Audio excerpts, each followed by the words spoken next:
I know some of the thank yous have been said already, but before I get going, I just want to say thank you to everyone that has made a huge effort to travel from far. I'm not going to single out anyone because I think most people have traveled from far. And it's really special that you've all come to be here with us and celebrate Gaz's life. And we're really grateful and thank you so much for being here with us. I want to just say thank you to everybody who made today happen, and I know Clive has thanked everybody, but Senior for all the hard work behind the scenes and for the really hard yards, particularly in the last 3 months. Really value the love that you showed towards Gary, and it was so obvious how much you love Gary and how much Gary loved you. And we're very sorry for your loss, and we're all feeling it with you, and know that we love you now and always. To Kat and Erica for doing a lot of the logistics, to Hayways and all the wait staff for looking after us today. I think we might be in for a long haul, so yeah, just want to say thank you. There'll be pizzas coming out a little later. Please help yourself. We're going to put the pizzas out the front here, and there's some there now ready, so I'll talk fast. Help yourself to pizza, and then there's a bar tab, and we'll let you know when the bar tab's coming close to being closed, and then it will be a cash bar. Just no shooters, please, guys. Otherwise, help yourselves to whatever it is that you want to drink. To Kerry for putting the video together. It's been running in the background here. And for all the other help you've given to Kat during the last while. Thanks so much for all the effort you've put in. To Gary's bosses, who made a really big financial contribution to today, and we just want to thank them in their absence. Just a reminder that in a very short time the pub's going to be open to the public. So it's going to be difficult for the wait staff to know if you're sitting elsewhere, so this area is exclusively reserved for us, so just order drinks from here when you are ordering your drinks, so we know that it's our crowd that are getting drinks on the tab, and we are expecting some people to join us during the course of the afternoon as well. Okay, now on to Gaza. Everyone has shared lots of stories about Gary's ability to make everyone laugh and feel loved, but I also had some hard times growing up with Gaza as my roommate.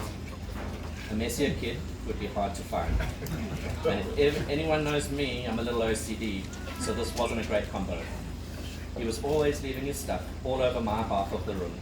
He teased me constantly, from farting in my face to calling me Abdul because I tanned so dark. He knew I hated it, of course, and the more I protested, the funnier he thought it was. Another thing that drove me crazy was how much he could get away with cheating. No matter what the game was, Gary could find a way to win at all costs. As a last resort, he would accidentally knock over the board or mix up all the cards so that the game could end if he wasn't going to win. Gary was also famous for his mishaps. He would often burn his eyebrows and eyelashes while making fishing traces, and burn his hands while making his famous fudge. A truly memorable moment was when he rode his bicycle into the back of a parked car and landed on the roof. He was absolutely furious at the gardener, who thought it was hilarious. Of course, the worst of the mishaps was his gas explosion at the shack. And I kind of expected someone maybe to tell the story, but Gary went away with his mates just after my folks had been at the shack. And they had left the shack, and Gary had come in a couple days later and didn't realize that he had to clamp the gas pipe onto the gas cylinder. And he was trying to light the gas geyser, and while he was doing that, it wasn't lighting. So he bent over to turn the gas cylinder off, and he bumped the gas pipe off the cylinder, and it shot onto a pilot light on a fridge alongside the shower. And it turned the gas bottle into a flamethrower, and he was trapped in the shower. And he wasn't wearing a shirt, he just had shorts on. And he covered his face like that as he ran past, and had really, really serious burn wounds, third degree over about 40-50% of his body. His friend who was there with him also had third degree burns trying to turn the gas cylinder off so the whole shack didn't burn down. And they climbed in a car to get into the hospital. They phoned the ambulance. The ambulance said, just drive him here because it's quicker for you to come to us than for ambulance first to come to you. But then they got lost. They couldn't find their way to the hospital. So they stopped to ask for directions at South Brim Caltex. And his mate with the burnt hand was driving the car. And Gary climbed out not knowing. What he did was, because you learn the first rule is stop, drop and roll. So he ran out of the shack and stopped, dropped and rolled down the embankment, and he wasn't actually on fire, he just got burnt, and all the gunk on the floor just rolled into all his burn wounds as he rolled down the embankment. And by the time they got to the Caltex, he was really looking worse for wear and had all this mud all over him, on top of the skin kind of flaking off his face and off his body. And he climbed out to ask for directions, and the petrol pump attendants just ran away. I'll deal with this. But he got to the hospital, and he was very fortunate.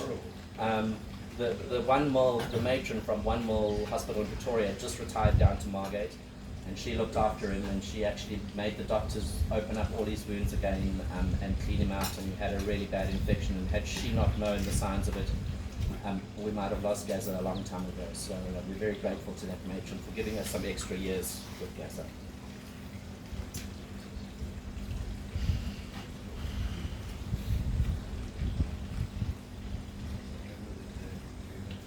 Gary was forever dismantling appliances and electric toys to fix them. But somehow, when he put them back together, there were always extra parts that didn't fit anymore. This had consequences for me when he kindly serviced my bicycle without my knowledge. Imagine my surprise when he encouraged me to do a wheelie outside the pool area, and my front wheel went flying off into the pool, and I crunched very hard into my front handlebars. When I turned 18, Gary introduced me to all his favorite drinks, having some fun by pretending to drink with me, but throwing his shooters over his shoulder. This didn't end well for me.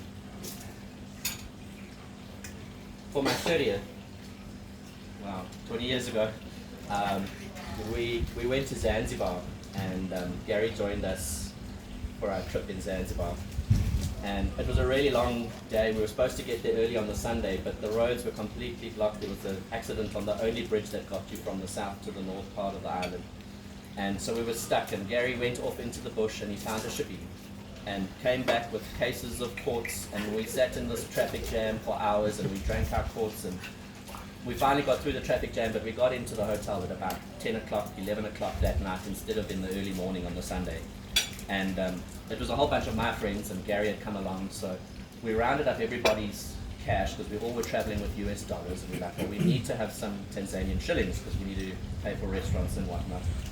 So we all go to breakfast the first morning, and we're a little bit uncertain as to how we're going to convert our cash, because at the time it was really far north in Zanzibar, and it actually turned out to be the hotel where Xenia and Gary got married. So it was really special for us to go back there for your wedding and enjoy all the special memories again. But so we're there in the hall having breakfast, and Gaza says, oh, I got up early this morning, which was completely unlike Gaza. He says, I got up early this morning and I went for a walk on the beach, and I met Sahid. And we're like, who's this? No, Sahid is my new best friend. I met Sahid on the beach, and Sahid has told me he'll go back to Stone Town for us. We must all just give our dollars to Sahid, and he'll change the cash for us, and then he'll come back later, and that Gary mustn't. And the Gary says, okay, cool, I'm going with Sahid. And the Sahid says, no, you don't worry about coming. You enjoy your holiday. It's your first day here. You stay here. I'll go with my mates. We'll go get the money and come back. So that was at about 8 o'clock on the first day of our holiday. We all dutifully handed over the $50, and between us it probably came to about $700 or $800 of all the crowd that were there. And off Sahid went with our $800. And then we all started thinking about what we had missed. And we might have just planted a seed in Gary's head about like how much does he trust Sahid? And Gary then only started thinking about it. And the whole day went by, and Gary was looking over his shoulder wherever we were, whatever we were doing, looking over his shoulder, trying to find Sahid, any sign of Sahid. Then we got to dinner time, and now we have to go and get dinner, but we don't have any. Some of us have given all our dollars, and now we've got to go and try and find somewhere to have dinner. So we walked down the beachfront, which we got somewhere, no space for 14 people, no space for 14 people. Next thing we were about 2.5 k's from our hotel, and found a place to have dinner, had our dinner, paid for dinner on our dollars or whatever it was, and Sahid came walking in to the after dinner show, 2.5 k's from the hotel. And he was just so excited. He's like, Cawdry, I've been looking for you. And he came and he gave us the biggest wad of Tanzanian shillings. I don't know how the bank even had enough. And he came with this big wad, and Gary just took the top notes off. He didn't look for what they were. He just took a big bunch of notes and gave it to Sahid, and was so excited that we could all share the remainder cash. And then the next day, Sahid actually ran a tour company. So Sahid took us for a sunset snorkel the next night, and Gary starts getting some money together. He starts passing it across to Sahid. Says, don't worry, you paid me enough money yesterday. Said, this holiday, everything no tips, please. that same trip, a little bit later in the trip, we'd met other guests in the hotel, and we'd started becoming friendly with some of these French guys that were there as a group. And Gary was chatting to them all about fishing and chatting to them a lot. And we all drank a lot. And Gary, for some reason, decided to call it an early night, because Gary wasn't one for calling it an early night. He was always the last to kind of go home. But he decided it was time for him to go to bed, and off he went to bed. We carried on drinking with the Frenchmen and having a big party, and about an hour later, one of the French guys decides he's going to bed, and he gets back to the very beautiful unit that they had booked for the night, or he and his mates had booked for the night, and he comes running back into the bar, and he's like, someone help Cawdry, he's in my room. And Gary was stark as snoring on this Frenchman's bed.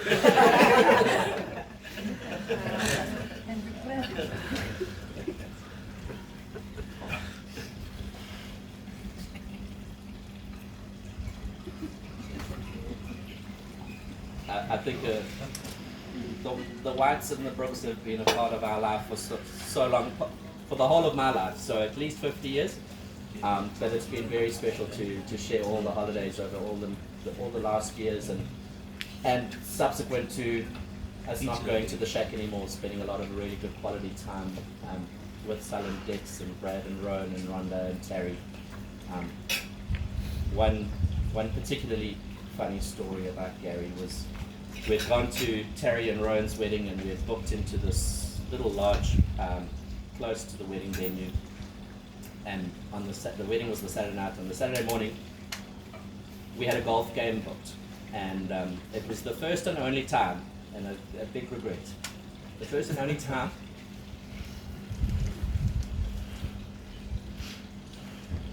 that the 4 Cawdry men played in a 4-ball.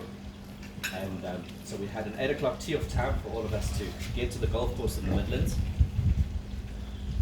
And Gary woke up, and he's like, we need to get a haircut. So we're like, we've got an 8 o'clock tee-off in the Midlands.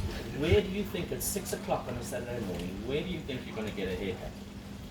So he said, no, we're going to make a plan. We're going to make a plan. So Clive and Gary, they'd only had about an hour's sleep. They had drunk we'd had taken 2 cases of wine for the weekend celebrations. The 2 cases of wine were gone. So that night they had stayed up late, and had only just gone to bed when it was time to get up for golf. And Gary walked out. He had his golf kit under his arm. He was in his boxers. Clive was dressed, ready for golf, and off the 2 of them went to both of them find a haircut in the Midlands. And my dad and I took a separate car, and we said, listen, if they're not there at 8 o'clock on the tee box, we're teeing off. We're not waiting for them. We can't wait for them. It's a full field. And we're on the tee box, and we see a car screaming along through Gowrie's farm, and they hoot at us and they say, wait for us, we're coming. So we wait, we let some people through, and we wait for them. True as Bob, they get to the tee box, they've both got haircuts. And then we asked the story, and there was lots of weddings happening in the Midlands that day, and they found the one hairdresser that was open, but she had a bride and bridesmaids, and everybody, the entourage, they had their hair done. And they said, no, we need a haircut. She's like, oh, there's no ways, I've got the bride. Yeah, like, it's not happening. And they said, no, you have to, we've got a very special wedding tonight, we need our haircuts. She says, you just shave it all off. So she says, no, I'm not cutting your hair.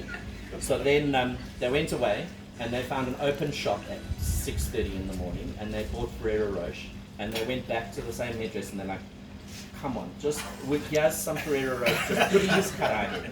So she did. She took the Ferrero Rocher's payment and she shaved their hair, and they looked identical, absolutely identical. And so we get to the wedding, and before the wedding, Gaza says, I'm here as a single guy, and can you tell me, is there any single ladies here at the wedding? So Roy didn't give too much away, but he said, yes, there's some single ladies. I'm not gonna make your game easy, but there are some single ladies that are eligible here tonight. So Gaza decided to start chatting up one of the girls that he thought was now the most eligible was the one he was chatting up. But for those of you who know Gaza, he's got absolutely no dance moves. So it gets to the point of the night where now the dance floor's open and everyone's having a party, and Gaza's like, this isn't going to work out. Like, he's been talking to her and it's all been great talking to her, but now he has to actually dance. So he goes to Clive and he says to Clive, okay, I've got a plan. He says, we're just going to sneak out this back door here and we swap shirts. So I give you my shirt, you give me your shirt, and then you need to go dance with this girl and impress her on the dance floor. So Clive comes into the dance floor, and Clive does all the slick moves, he dances, doesn't chat, just dances, goes outside, swaps shirts back. Very sweaty shirts by this stage. Swaps shirts back. Gaza comes back in, chats to her, then he sneaks out the back, gets Clive the signal, and this happened. But only the very close family members knew that that was what's actually happening. Nobody else knew that they kept on swapping shirts. I remember Rhonda, who was a bridesmaid at the wedding, rolling on the dance floor when she saw what was happening. But no, some very special memories. You're lucky. What's it on the story? We'll have to ask Clive.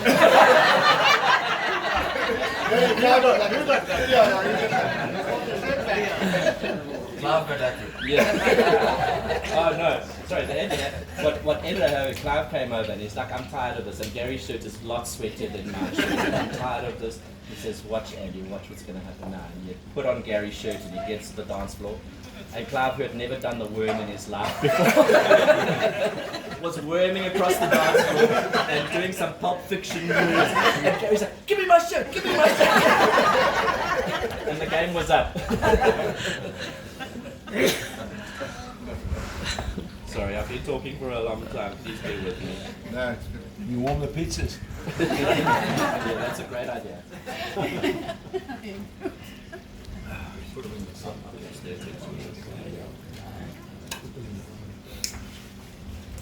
Sorry, one last story also about weddings. How long will it be? If you need a toilet break, I'll be about 3 minutes. At our wedding, we got married in the Berg, and it was quite difficult to find DJs and whatnot, but we managed to get in early enough, and we got the best DJ from the Midlands to be the DJ at our wedding. And this DJ's rule was, we said to him, like, how much do we pay after midnight? And he's like, no, you've paid for me to be the DJ. He said, I leave when the last guest leaves. So don't worry, no extra fee or whatever.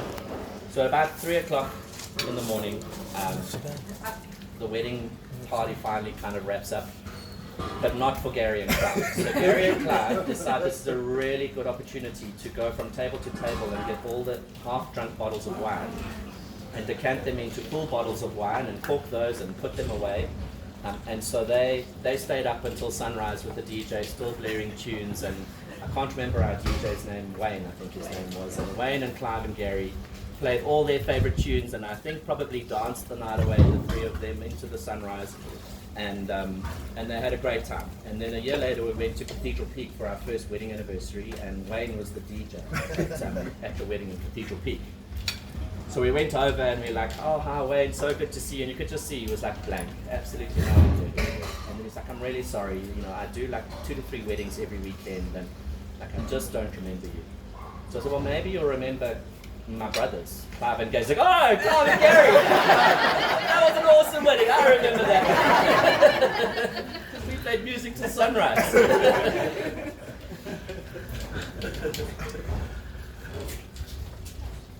Okay, I really am wrapping up now. Many people have talked about Gary's love for children. He was the most loving uncle to Sarah and always keen to play a game or dance with her. Sarah has also inherited Gary's love for fishing, totally inexplicable to us. She could only have inherited it from Gary because all of the rest of us Cawdrys really just pretended that we could fish. Sarah's absolutely obsessed and we're looking forward to her carrying on the legacy of Gaz's love for fishing. And love for sweets. I could go on with all the memories, but that's exactly the point of us all getting together here today, is so that we can all remember the special times that we all had with Gary, and share those stories, and there's so many more stories. But just wanted to say a very big thank you to everybody for making the effort to be here with us today. To Mom and Dad for loving Gary unconditionally and all the things you did for us as boys over all the years. We really do appreciate the love that you've taught all of us to show our families. We've got a whiskey that's now warmer than it was warmer to start. I'd just like to ask Rob if he could come up and just play a tune on his harmonica. And if everybody can have, who has a shot, have a shot of whiskey together. It was his favourite beverage, and we just would like to do a cheers together. Can somebody video Mom having one?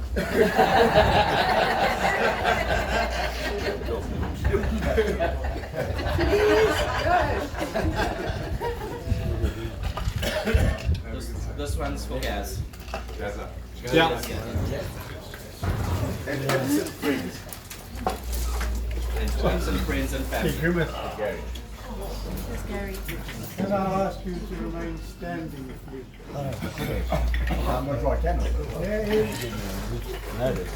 There's a well-known Italian farewell song called Il Silenzio. In English it means Goodbye My Love, which I thought would be very appropriate to play to a beloved person today. And I ask you to remain standing as we remember Gary.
I haven't heard someone harmonica.